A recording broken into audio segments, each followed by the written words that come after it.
Hello, Huntley Hotspurs. My reactions to Premier League Game Week 9. Let's start it off with Leicester versus Nottingham Forest. I said it would be Leicester 1, Forest 2. It was fairly similar. It was Leicester 1, Nottingham Forest 3. And what a start Nottingham Forest are having. They're really climbing their way into the top half of the table. And who knows, if they carry on like this, they might be able to get a mid-table finish. All play to them. Espirito Santo having a much better season than Spurs at the moment, must be said. Second game, Manchester City versus Southampton. I thought Man City would be a lot more confident here, especially seeing they hadn't had some very convincing results before then. I know they're still struggling with Rodri and now being out of a season-long ACL. By the way, congratulations to him for winning the Ballon d'Or. But, they actually really just cut it fine. They scored in the opening 5 minutes and then they just held out. Haaland, back to scoring ways, was 1-0 to Manchester City, and Southampton's torrid run of form continues, still winless in the Premier League after 9 games. That's very, very poor. All right, next game, Brentford versus Ipswich. I said it would be a tight 1-1. And Ipswich could have really actually gotten something out of this game. They were 2-0 ahead, but they ended up falling to a 4-3 defeat. That's a lot of goals, a 7-goal thriller. Away to Brentford, and that's I think Ipswich are having of the teams that have been newly promoted. I think Southampton are far and away the absolute worst at the moment. At least Ipswich and Leicester are showing some signs that they can try and take the game to people. So tough luck Ipswich, but well done Brentford. Next game, Brighton versus Wolves. I said it would be Brighton 3, Wolves 1. And to my credit, Brighton were actually winning up until the 85th minute. They were 2-0 ahead. And it looked like my scoreline would be bang on the money and my prediction would be bang on the money. But then Wolves claw back 2 late equalizers and they get a 2-2 draw. And that's a very, very good point for Wolves. But also a very silly point for Brighton to throw away. But I mean, I guess you win some, you lose some. They got 3 points where they probably shouldn't have against Tottenham. If we just stayed focused in the second half, and they've dropped 2 points that they probably really shouldn't have now against Wolves. So they really actually only gained 1 point now from those 2 fixtures. So I think Wolves kind of did us a bit of a favour, knocked them down 2 again. But and Wolves really did need to get something out of that game, and they did. Gary O'Neill lives to fight another day. Next game, Aston Villa versus Bournemouth. I thought this would be a comfortable day at the office for Villa at home. I thought it would be 2-0 win to them. Actually, it was 1-1, and it was actually 1-0 until very late, until the 96th minute, where Evan Nielsen managed to get an equaliser. And then heartbreakingly for Villa, they dropped 2 points right in the dying moments. And and it ended up being a 1-1 draw. And now their next game is away at Tottenham. Tottenham now, who basically, I think this will be the all-or-nothing game for Ange Postecoglou.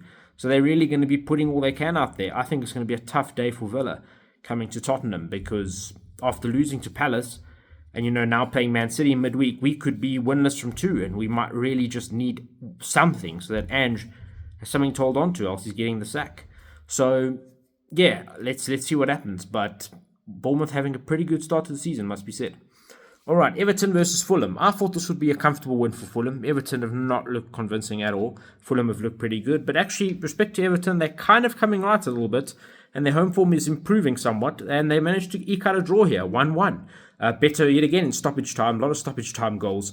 Were scoring an equaliser for Everton. And I think a very good point for them against a pretty strong Fulham side at the moment, must be said.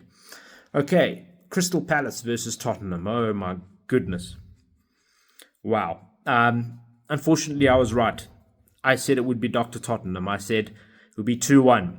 But I actually gave Tottenham too much credit. They could not score a goal in this game. And they ended up just losing from one goal to nil from a strike from Jean-Philippe Mateta, who's been on an absolute torrid run, but now suddenly scores against Tottenham to get his tally up again. And we just can't respond. For 60 to 65 minutes of the match, we just could not score a single goal to at least give us 1 point from this game. Absolutely terrible. Torrid performance, low energy. Away form is absolutely woeful for Tottenham. And I knew it would be Tottenham. We'd had too much good, We knocked down a very poor United side. We weren't Dr. Tottenham. We knocked down a very poor West Ham side. We weren't Dr. Tottenham.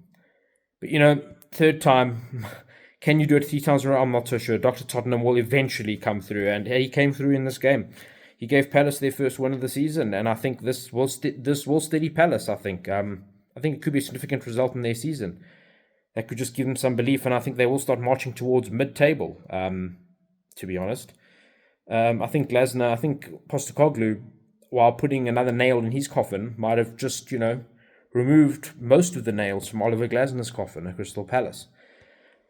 But yeah, I think these next 2 games for Tottenham are very important. They're playing Manchester City tomorrow in the Carabao Cup round of 16. The time where Spurs always go out of the Carabao Cup is the round of 16. Will it happen again tomorrow? Well, we're playing Man City, so probably. I don't think he's going to be judged too harshly on this game, Ange. But the game against Villa this weekend, I think that's a do or die fixture for Ange Postecoglou. Or else he's weak, or the beginning of next week is going to start very similarly for him as it did for Ten Hag. We really need to beat Villa. We really need to beat Villa this coming week. But yeah, let's see. But yeah, this was a very poor result. Tottenham are averaging less than 1.5 points per game. At the moment, their projected points, if they carried on at this rate, would be about 54, 55 points. You know where that ends you up? That ends you up best case 8th. Worst case, you can be around 10th with that. But that is currently, I think, our level at the moment. We are about an 8th to 10th place team, which is very concerning. We can't be around there. We need to be, we need to at least be between 5th and 7th. We can't be bumping ourselves all the way to 8th to 10th. You really can't be fiddling around there. Top 4, I get maybe is a bit of a push given how competitive and how good some of the other big 6 teams are looking this season.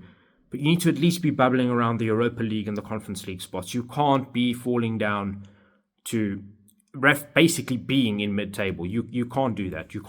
And we really just have to see an improvement.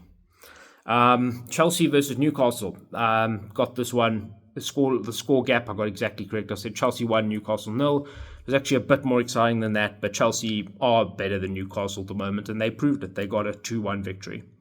They're having a very good start to the season, which is something they haven't enjoyed for the last 2 campaigns. So I'm sure it's a very welcome change of scenery for them.